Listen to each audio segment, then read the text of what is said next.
할렐루야. 과거 우리나라는 이 봄철에 이맘때 되면 보릿고개로 배를 골았던 민족입니다.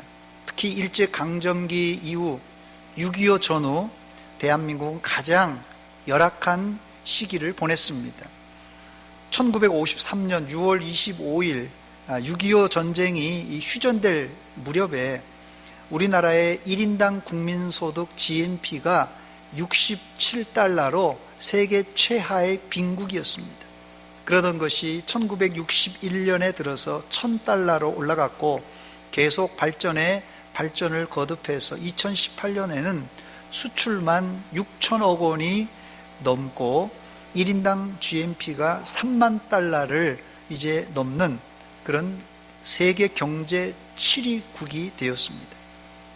이런 수치가 아니더라도 우리 손에 들려있는 이 스마트폰과 또 길거리 골목마다 주차되어 있는 자동차만 보더라도 우리나라가 얼마나 잘 사는 나라인가를 실감할 수가 있습니다. 그런데 잘 나갈 때 조심하라. 잘 나갈 때 조심하라는 말이 있지 않습니까? 우리나라를 비롯해 이 세계는 현재 50년 전과는 비교할 수 없는 경제 호황을 누리고 있습니다. 그런데 이런 상황에 코로나19라는 복병이 등장했습니다. 그래서 온 세계를 지금 공포의 도가니로 몰아넣었습니다. 오늘 본문에 이스라엘이 살고 있었던 이 비옥한 애굽 땅에도 시험의 바람이 불어왔습니다. 첫 번째, 이 이스라엘에게 불어닥친 환난은 무엇이었습니까? 오늘 본문의 배경은 요셉과 그의 형제와 그 시대 사람들은 다 죽고 그 죽은 이후에 이 애굽, 이집트의 상황입니다. 문제는 본문에 보니까 애굽으로 요셉의 형제들이 이주한 이후 이스라엘은 폭발적인 인구 증가가 일어났습니다. 말 그대로 생육하고 번성하는 복이 이스라엘에게 임한 것입니다. 본문 7절 말씀입니다. 이스라엘 자손은 생육하고 불어나 번성하고 매우 강하여 온 땅에 가득하게 되었더라 그랬습니다. 이들은 원래 아브람 때부터 이 가나안 땅, 이 약속의 땅에 살다가 극심한 흉년 때문에 애굽으로 이주해 내려왔습니다. 그 이후 430년 동안 이스라엘은 애굽에서 잘 먹고 잘 살았습니다. 문제는 너무 잘 살다 보니 생육이 과다하니까 애굽의 바로 왕과 대신들의 근심거리가 되었습니다. 본문 8절로 10절 말씀입니다. 요셉을 알지 못하는 새 왕이 일어나 애굽을 다스리더니 그가 그 백성에게 이르되 이 백성 이스라엘 자손이 우리보다 많고 강하도다. 자, 우리가 그들에게 대하여 지혜롭게 하자. 두렵건대 그들이 더 많게 되면 전쟁이 일어날 때 우리 대적과 합하여 우리와 싸우고 이 땅에서 나갈까 하노라 걱정하고 있습니다. 짧은 시간에 이 애굽으로 이주해 온 이스라엘 백성들은 이 애굽의 주류 백성들과 맞먹는 숫자로 번성하게 되었습니다. 문제는 시간이 흘러 요셉을 알지 못하는 왕들이 등극하면서 애굽 사람들은 이 폭발적으로 불어나는 이스라엘 백성들로 인해서 두려움과 반감을 갖기 시작했습니다. 제가 어릴 적의 이야기입니다. 저희 집이 전세로 살 때 일입니다. 그때는 집주인들이 말입니다. 아이가 많은 집은 새빵을 주질 않았습니다. 그래서 자녀가 많은 집은 이 새를 얻으러 갈 때는 막내나 식구들을 애들을 몇 명 숨기고 외갓댁에나 친정에 맡기고 이제 전셋집을 구하러 다녔습니다. 전세 사는 사람들의 식솔이 많으면 주인집에서 신경 쓸 것이 많기 때문에 아이가 많은 집을 새를 놓으려고 하지 않습니다. 똑같은 문제가 이스라엘에게도 생겼습니다. 처음 애굽의 자녀들이 처음에 야곱의 자녀들이 애굽으로 내려갈 때 70명이 내려갔습니다. 70명. 창세기 46장 27절입니다. 애굽에서 요셉의 낳은 아들은 둘이니 야곱의 집 사람으로 애굽에 이른 자가 모두 몇 명이요? 70명이었더라 그랬어요. 그런데 430년 후 이스라엘의 인구는 20세 이상 남자 장정만 60만 대군을 이루었습니다. 보통 어린아이와 여자들 그리고 노약자를 포함하면 240만 명은 좋게 넘을 것이라는 것이 성경학자들의 추산입니다. 70명의 사람이 430년 만에 240만 명이 되었다는 것은 거의 기적에 가깝습니다. 인구 증가라는 것이요, 산술적으로는 7남매, 8남매, 예전에는 이 피 많은 것이 없었기 때문에 7남매, 8남매 낳는 것이 보통 아닙니까? 사실상 이 아이를 한 가정에서 7남매, 8남매를 낳으면 충분히 430년 되면 이 정도로 늘어날 수가 있습니다. 그런데 실제 이 고대 사회의 열악한 영양 상태, 열악한 의료 상태, 그리고 영유아의 이 사망률을 볼 때 인구 증가가 이 출산율에 비해서 그렇게 높질 않았습니다. 그러나 이스라엘은 하나님이 보호하사 생육하고 번성하는 속도가 상상을 초월했습니다. 이렇게 되자 바로와 또 신하들은 걱정하기 시작했습니다. 본문 10절 하반절에 보니까 두렵건대 그들이 더 많게 되면 전쟁이 일어날 때 우리 대적과 합하여 우리와 싸우고 이 땅에서 나갈까 이렇게 걱정하고 있어요. 결국 바로 왕은 이스라엘의 출산율을 줄이려고 장정들에게 혹독한 노동을 시킵니다. 본문 11절입니다. 감독들을 그들 위에 세우고 그들에게 무거운 짐을 지워 괴롭게 하여 그들에게 바로를 위하여 국고성 비돔과 람셋을 건축하게 하니라 그랬습니다. 바로 왕은 이스라엘 장정들을 비돔과 람셋을 짓기 위해서 각각 두 장소로 끌고 갑니다. 당시 이 교통수단이 좋지 않은 상황이라서 한번 그 성을 비돔과 이 람셋을 건축하기 위해서 가려면 최소 3개월, 많게는 6개월, 1년 동안 이 남자들이 집에 돌아올 수가 없었습니다. 남자들이 다 부역으로 끌려갔으니 여자 혼자 어떻게 아이를 출산할 수 있겠습니까? 그런데 여러분, 놀라운 일이 벌어졌습니다. 하나님은 이런 악조건 속에서도 이스라엘의 인구를 폭발적으로 증가시켜 주셨습니다. 이것은 하나님이 이스라엘 백성들의 출산에 직접 개입하셨다는 확실한 증거입니다.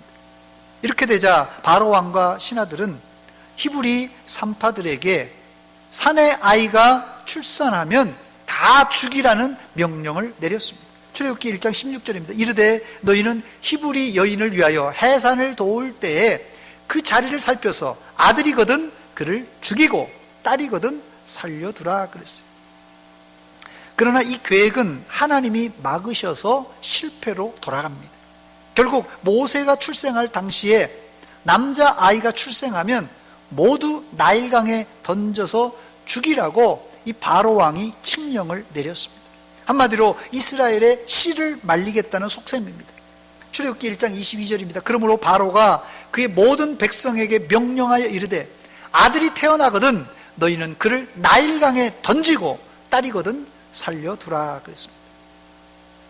이제 얼마 있지 않으면 이런 추세로 나가다가는 이스라엘의 씨가 마를 판입니다. 두 번째, 그러나 이스라엘에게 있어서 고난은 위기가 아니라 또 다른 기회였습니다.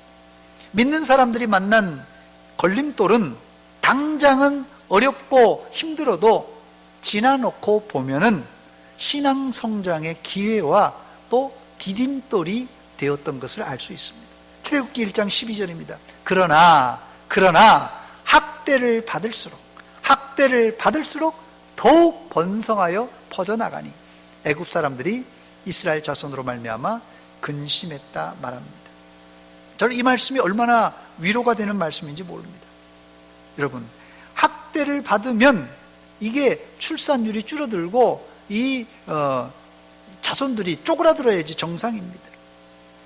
그러나 하나님의 사람들은 학대를 받을수록 더욱 번성하여 퍼져 나갔습니다. 남자아이가 태어나면 다 나일강에 던져서 악어밥이 되게 하라고 하셨는데, 어떻게 그 이후 80년이 지났는데도 이 80년은 모세가 출생하여 나일강에 버려진 이후에 이 바로의 공주가 이 모세를 이제 왕궁으로 들여서 자기 양자로 삼지 않습니까? 궁전에서 40년, 그리고 이제 궁전에서 쫓겨나서 40년, 미디안 40년, 도합 80년입니다. 80년이 흐른 이후에 어떻게 되겠어요? 남자아이들을 다 나일강에 버렸으니까 이 80년 이후에 이스라엘의 인구는 다 쪼그라들어야지 정상입니다. 그런데도 이스라엘의 인구는 줄어들지 않고 계속 늘어났습니다. 한마디로 미스테리예요. 다른 말로 표현하면 하나님이 개입하셨다는 증거입니다. 그런데 교회의 역사를 살펴보면 이런 일은 허황된 사건이 아니라 수없이 많이 일어났습니다. 기독교는 학대받고 핍박을 받을수록 더 부흥했고 성장했습니다. 그 신뢰로 스데반 집사님이 순교한 이후 예루살렘 교회는 큰 핍박을 당하게 됩니다. 그런데 교회는 그 핍박 가운데 더 확장되고 부흥되었다는 기록이 남아 있습니다. 사도행전 8장 1절입니다. 사울은 그가 죽임당함을 마땅히 여기더라. 그가 누굽니까? 스데반이에요. 스데반이 죽임당함, 순교당한 것을 마땅히 여겼어요. 그날에 예루살렘에 있는 교회에 큰 박해가 있어 사도 외에는 다 유대와 사마리아 모든 땅으로 흩어지니라 그랬어요. 이 구절만 보면 예루살렘 교회는 이제 끝장났다는 생각입니다. 매우 암울한 이런 상황입니다. 그런데 이 사도행전 8장에서 9장으로 넘어가면 이런 말이 나옵니다. 9장 31절에 보니까 그리하여 온 유대와 갈릴리와 사마리아 교회가 평안하여 든든히 서가고 주를 경외함과 성령의 위로로 진행하여 수가 더 많아지니라 그랬어요. 대대적인 핍박과 다수의 순교자가 나오는 가운데 어떻게 교회가 평안하고 든든히 서갈 수 있겠습니까? 상식적으로 이해할 수 없는 일입니다. 그러나 교회 역사상 이런 일은 수도 없이 많았습니다. 그래서 주 193년에 활동했던 터툴리안 교부는 순교자들의 피는 교회의 씨앗이다, 이런 말을 했습니다. 순교자가 생기면 사람이 죽어나가니 순교자가 생기면 교회 숫자가 줄어들어야 정상 아닙니까? 교회 숫자가 줄어들고 또 사람을 죽이니까 공포스러워서 사람들이 모이기가 어려울 거예요. 그러니까 숫자가 위축되고 줄어야 정상인데 오히려 초대교회가 부흥했다는 사실입니다. 그 이유는 순교자는 죽지만은 그 씨가 땅에 떨어져 많은 열매를 맺기 때문에 그렇습니다. 저는 이 상황을 우리의 현실과 비교해 보았습니다. 지금 코로나19로 모든 집회와 모임이 잠정 중단되고 심지어 학교도 개학이 늦춰진 상황입니다. 교회 역시 똑같은 어려움을 겪고 있습니다. 우리도 정부 시책에 따라서 예배 모임을 한 달 이상 우리가 중단하기도 했습니다. 물론 전염병 예방을 위해서 출석을 제한하는 것을 저는 반대하지는 않습니다. 그러나 우리의 자세만은 초대교회 성도들이 가졌던 순교자의 신앙, 설령 코로나19에 걸리고 심지어 코로나19로 내 목숨을 잃을지도 모르지만 나는 내 신앙을 지키고 나는 복음을 전하겠노라 하는 고백을 우리 대전 성운교회 성도라면 다 하시기를 주의 이름으로 축원합니다. 아멘입니까? 저는 코로나19 같은 시험을 한국 교회가 믿음으로 잘만 이긴다면 코로나 이후에 하나님께서 한국 교회에 큰 부흥을 주실 줄 믿습니다. 이것은 제가 엉뚱한 이야기를 하는 것이 아니라 역사적으로도 증명된 사실입니다. 기독교는요, 평안하고 안정할 때 타락했어요. 오히려 위기와 박해와 핍박 가운데 더 거룩해졌고 더 부흥했습니다. 유세비우스의 교회사 제7권 22장에 보면 이 로마 시대에 위생 상태가 안 좋았기 때문에 수시로 전염병이 발생했다는 그런 기록이 있습니다. 뭐 지금으로 2000년 전이니까요. 뭐 불과 4, 50년 전 우리 한국도 마찬가지입니다. 뭐 코로나, 장티푸스니 뭐 별의별 수인성 전염병이 여름철마다 이렇게 발생해서 수많은 사람들이, 수많은 영아들이 많이 죽임을 당했어요. 그러니 2000년 전에 로마 시대 위생 상태가 뭐 안 좋았던 건 불보듯 뻔합니다. 그러니 수시로 전염병이 발생했다는 것이에요. 이때 초대교회 이 기독교인들이 어떻게 했는지 아십니까? 여기 보니까 큰 사랑과 형제를 발휘해서 이 전염병이 돌 때입니다. 자기 목숨을 아끼지 않고 서로 의지하며 끊임없이 병자를 돌아보았고, 전염병이 지금 창궐하는데도 기독교인들은 환자를 잘 돌아보았다는 것이에요. 또 그들과 함께 지극히 기분 좋게 세상을 떠났습니다. 이게 무슨 말입니까, 여러분? 그들과 함께 지극히 기분 좋게 세상을 떠났습니다. 성도들은 환자를 치료하다가 자신들도 감염되어 목숨을 잃었는데 어떻게 죽었다고요? 억울하게요? 아니에요. 기분 좋게 기꺼이 세상을 떠났다고 말합니다. 그들은 성도들이 시신을 맨손으로 품에 안아다가 눈을 깨끗이 해주고 입을 닦아 주었으며, 그들을 어깨에 지고 가서 사지를 가다듬고 포옹했고, 이 전염병이 걸린 사람은 포옹해 줬고, 그들을 단정히 씻기고 수의를 입혔습니다. 그러나 이교도들은 이와 정반대로 행했습니다. 네, 보이세요? 그들은 병들어 앓기 시작한 사람들을 쫓아냈으며 사랑하는 친구조차도 멀리했습니다. 그들은 아직 숨이 끊어지지 않은 사람을 길에 내다 버렸고 죽은 자들을 매장해 주지도 않았습니다. 그들은 어떻게 해서든지 죽음을 피하려 했습니다. 이게 기독교인들과 이교도들의 아주 정반대로 행동했던 일입니다. 지금 보면 과거 성도들은, 초대교회 성도들은 전염병의 상식이 없었던 이런 무지한 사람들이었어요. 그러나 기독교인들의 사랑은 전염병균도 막을 수가 없었습니다. 결국 중세에 흑사병이 돌 때의 일입니다. 독일의 프란체스코 수도사들은 환자들을 돌보다가 그 수도회에서만 약 2만 명의 수도사가 목숨을 잃습니다. 그러나 우리가 생각할 때는 아이고 개죽음 아닌가 생각할 수 있지만, 이런 사랑의 정신은 어두운 암흑기였던 중세를 환하게 밝혔고 새로운 시대 르네상스를 열어갔고, 더 나아가서는 종교 개혁 시대로 나아가는 자양분과 같은 그런 역할을 했다는 것입니다. 저는 우리 교회 장로님, 집사님, 권사님들로부터 과거 우리 대전 서문교회가 얼마나 사랑이 많은 교회였다는 것을 여러 차례 이야기를 들었습니다. 대부분 이 장례식장에서 이런 일이 이루어졌는데, 이 장례식을 치르면서 서로 사랑을 실천했다고 합니다. 조유성 원로 목사님이 목회하실 때는 지금처럼 이 장례식장이 없었을 때라서 다들 집에서, 그때는 뭐 천막 치고 장례를 치렀습니다.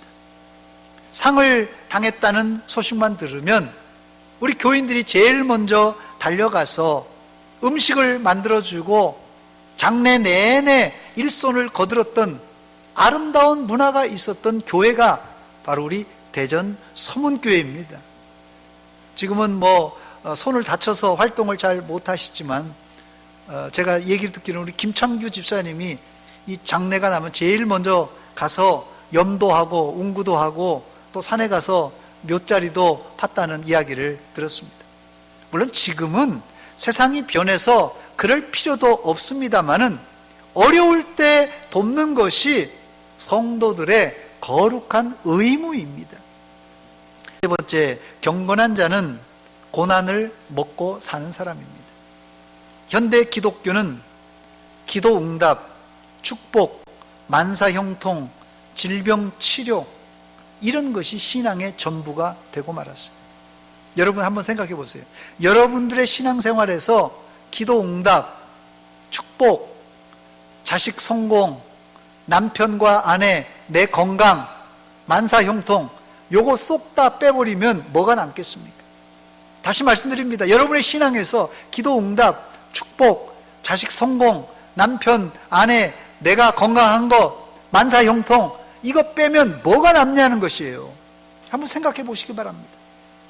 현재 우리는 너무너무 많은 복을 받았지만은 거기에 만족하지 않고 조금만 더가 아니라 많이 더 많이 달라고 매달리고 있습니다.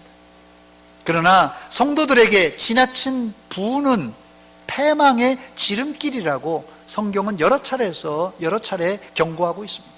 신명기 32장 15절입니다. 그런데 여수론이 기름짐에 발로 찼도다.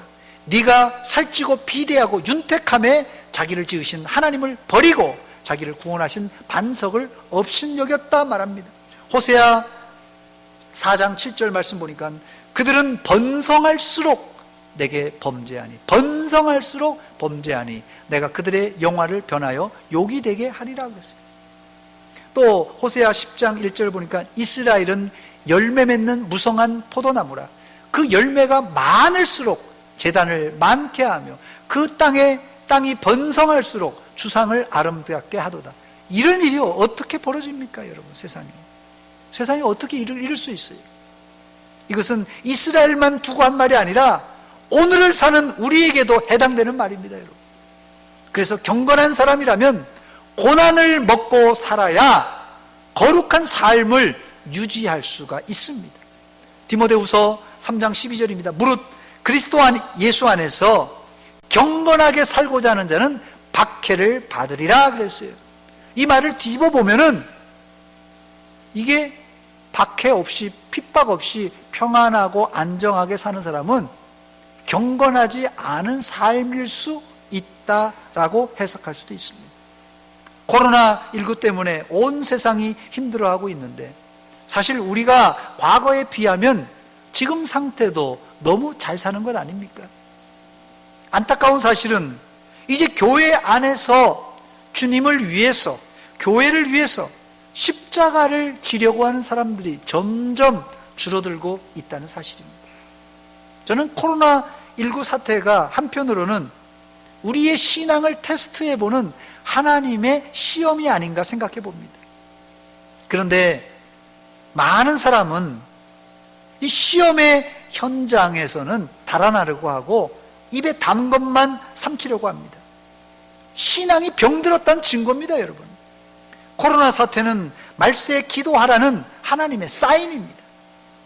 이스라엘이 애굽에서 아들, 딸 낳고 인구가 불어나고 또 증가할 때는 하나님께 매달려 기도했다는 기록이 전혀 없습니다. 이스라엘이 살던 땅이 어떤 땅인 줄 아십니까? 고센 땅이라고 하는데요. 이곳이 나일강의 유명한 삼각주입니다. 가장 비옥한 땅이에요. 그렇기 때문에 아주 좋은 환경에서 이스라엘 백성들이 이주해서 살았습니다. 그런데 바로가 이스라엘을 핍박하고 죽이려고 하자 비로소 이들은 기도의 자리에 나와서 부르짖기 시작했습니다. 출애굽기 2장 23절입니다. 여러 해 후에 애굽 왕은 죽었고 이스라엘 자손은 고된 노동으로 말미암아 탄식하며 부르짖으니 그 고된 노동으로 말미암아 부르짖는 소리가 누구에게요? 하나님께 상달된지라 그랬어요. 바로 이때부터 하나님은 이스라엘을 구원할 계획을 실행하십니다. 하나님께서 사실은 430년 전 이 야곱의 아들들이 애굽에 정착할 때부터 이 출애굽할 계획을 가지고 있었어요. 근데 이제까지 400년 동안 그 계획을 실행하지 않았다가 언제 이 출애굽의 계획을 실행한다고요? 이들이 괴로워서 하나님께 살려달라고 부르짖을 때 하나님은 비로소 그 출애굽의 계획을 실행에 옮기십니다. 이스라엘이 비옥한 고센 땅에서 잘 먹고 잘 살 때는 그들의 육신이 건강하고 자손이 번성했고 하나님께도 아쉬울 게 없었습니다. 그러나 바로 왕이 압제하고 중노동을 시키자 이들은 위기감을 느끼고 비로소 하나님께 탄식하며 부르짖기 시작했던 것입니다. 바로 이 부르짖는 기도에 이스라엘에게 소망이 있고, 이 부르짖는 기도에 이스라엘의 구원이 있습니다. 성도의 소망과 구원은 돈도 아파트도 출세도 건강도 아닙니다, 여러분. 오직 하나님께만 우리의 소망이 있는 줄 믿으시기 바랍니다. 애굽 문화에 젖어서 풍족하고 흥청망청 살던 이스라엘은 고난을 당함으로 믿음의 백성, 거룩한 백성으로 서서히 이 고난을 통하여 탈바꿈하기 시작합니다. 아마 이스라엘이 애굽 땅에서, 비옥한 땅에서 이런 고난이 없었다면 모세가 출애굽하자고 해도 아무도 안 따라왔을 것이에요. 이스라엘이 출애굽할 수밖에 없었던 것은 애굽에 있어도 평생 노예로 죽도록 고생하다가 죽을 게 뻔하니까 차라리 출애굽해서 혹시 광야에서 죽을지라도 자유와 미래가 있는 우리가 약속의 땅으로 가자 해서 아마 출애굽했을 것입니다. 여러분, 여러분의 상황이 이렇게 해도 망하고 저렇게 해도 소망이 없습니까? 그때는 과감하게 현재의 삶을 털어버리시고 신앙의 출애굽, 즉 주님께 부르짖으며 기도하시기 바랍니다. 하나님이 우리가 전혀 생각하지 못했던 새로운 길을 여러분에게 활짝 열어주실 줄 믿습니다. 끝으로 이 딤플이라는 단어에 대해서 말씀드리고 설교를 맺도록 하겠습니다. 이 딤플은 영어로 보조개라는 뜻입니다. 보조개, 함몰되었다 이런 뜻이에요. 딤플. 인터넷에서 본 글인데 은혜가 돼서 여러분과 나누려고 합니다. 하늘을 나는 이 비행기는 대부분 몸체가 유선형이고 표면이 매끄럽게 되어 있습니다. 비행기의 표면이 울퉁불퉁하면 공기 저항이 많기 때문에 빨리 날아갈 수가 없습니다. 비행기뿐만 아니라 자동차나 빨리 움직이려는 물체들은 표면이 매끄러워야지 이제 저항 없이 나갈 수가 있습니다. 그런데 멀리 날려보낼 목적으로 만들었지만 표면에 수많은 울퉁불퉁한 굴곡이 있는 것이 있습니다. 바로 아까 보여드렸던, 다시 한번 보여주시기 바랍니다. 골프공입니다. 이게. 저기 이렇게 흠집 나 있는 것이 이 딤플이라고 합니다. 딤플. 초창기 이 골프공은 당연히 공기 저항을 줄이기 위해서 표면이 이 매끈했다고 합니다. 초창기 골프공은 매끈했다고 그래요. 하지만 시간이 지나면서 이 딤플이 공기 저항을 2배로 줄여서 더 멀리 날아가게 할 수 있다는 사실을 발견하게 됩니다. 저도 상식적으로는 이해가 안 가는데 이 골프 전문가들이 그렇다고 하니까 그런 줄 알아야죠. 성도들도 때로는 우리가 이해할 수 없는 고난, 이해할 수 없는 딤플을 만날 때가 있습니다.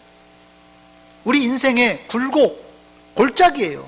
이 고난은 분명히 힘들지만 찬송가 373장 고요한 바다로라는 가사처럼 고요한 바다로 가는 것이 평안하고 안전하고 또 더 빨리 갈 것 같지만은 실제로는 풍랑이 일어 배가 뒤집힐 것 같지만 지나놓고 보면은 이 풍랑 인연하여 더 빨리 가는 경험을 우리는 수차례 경험하게 됩니다. 코로나19로 너도 나도 힘들다는 그런 세상입니다. 너무 힘듭니다. 그러나 성도는 이런 풍랑 속에서 기도하는 사람이고 더 나아가서는 풍랑을 즐기는 사람입니다. 바다에서 이 서핑을 하는 사람들은 고요한 바다에서는 재미가 없고 바람이 불고 집채만한 파도가 일어나야 서핑하는 재미를 느낀다고 합니다. 엄청난 파도 가운데 서핑하는 사람이 물에 빠지지 않고 앞으로 나갈 수 있는 이유는 딱 한 가지인데 작은 이 서핑 보드 위에 정확하게 중심을 잡고 서 있는 것입니다. 사진을 하나 제가 준비했습니다. 한번 보여주시기 바랍니다.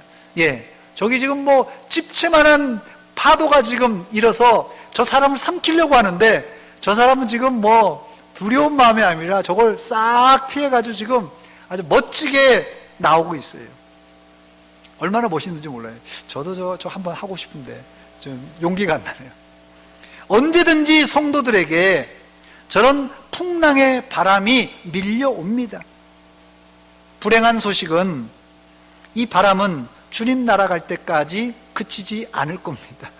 우리가 일기예보를 매일 듣는데 내일 흐릴 것이다, 비가 올 것이다, 뭐 이런 얘기를 하는데, 제가 영적인 예보를 하자면 우리가 죽는 날까지, 천국 갈 때까지 이 환란의 바람은 이제 잠잠에 들지 않을 것입니다. 그런데 성도에게 풍랑은 단순히 우리를 괴롭히려는 의도가 아니라 우리를 단련하고 훈련한 후에서 하나님께서 우리를 거룩하게 만들기 위한 하나님의 계획이 거기 담겨져 있고, 더 나아가서는 하나님의 숨겨진 축복이 그 고난 가운데 있는 줄 믿으시기 바랍니다. 여러분, 코로나로 너무 스트레스 받지 마시기 바랍니다. 오히려 코로나 이후에 주실 하나님의 숨겨진 은혜, 그 축복을 기대하시면서 위험한 시기지만 이 중심만 잘 잡고 나가면 여러분, 우리가 얼마든지 앞으로 나갈 수 있어요. 근데 문제는 이 파도가, 바람이 너무 세게 밀려오니까 우리가 중심을 못 잡아요. 이때 파도 보면 안 됩니다. 바람을 보면 안 됩니다. 주님만 바라보고 나아갈 때 우리가 좌로나 우로나 치우치지 않고 중심 잡고 하나님께 나아갈 수 있습니다. 아무쪼록 이 풍랑 가운데, 바람 가운데 중심 잃지 않고 주님만 바라보고 나가는 믿음의 성도들 되시기를 주의 이름으로 축원합니다. 축원합니다.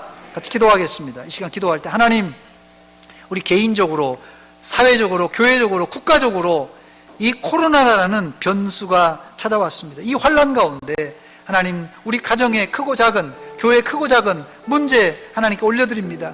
하나님, 해결하여 주시옵소서. 한 목소리를 같이 기도하겠습니다. 하나님, 우리 아버지 은혜와 사랑 감사드립니다. 이 아침에 주 앞에 나왔습니다. 아버지, 이 시간 불쌍히 여겨 주시옵소서. 긍휼을 베풀어 주시옵소서. 이 나라와 이 민족에 불어닥친, 전 세계에 불어닥친 코로나19 이 위험 가운데 우리의 건강을 지켜주시고, 우리 가정을 지켜주시고, 우리 교회와 국가를 지켜주시옵소서. 또한 이런 풍랑 가운데서도 중심 잃지 않고 주님만 바라보고 나가게 하시되, 하나님이 우리를 훈련하시고 단련하신 후에 우리를 거룩하게 빚어주시옵소서. 우리를 온전하게 빚어주시옵소서. 그래서 하나님이 쓰시기에 합당한 도구로 사용되게 하여 주시옵소서. 하나님, 우리 아버지 은혜와 사랑 감사드립니다. 국가적으로, 세계적으로 코로나19라는 광풍이 불어와서 모두 다 힘들고 어려워하고 있습니다. 하나님, 우리 예수 믿는 사람들은 이런 풍랑과 광풍 가운데서도 주님 손 꼭 붙들고 천국까지 승리하게 하여 주시옵소서. 혹이라도 우리 주위에 이 광풍 때문에 넘어지고 쓰러진 자들이 있습니까? 우리도 힘들지만은 그들을 일으켜 세워지게 하시고 함께 천국까지 갈 수 있는 우리 서문의 공동체 되게 하여 주시옵소서. 예수님의 이름으로 기도하옵나이다. 아멘.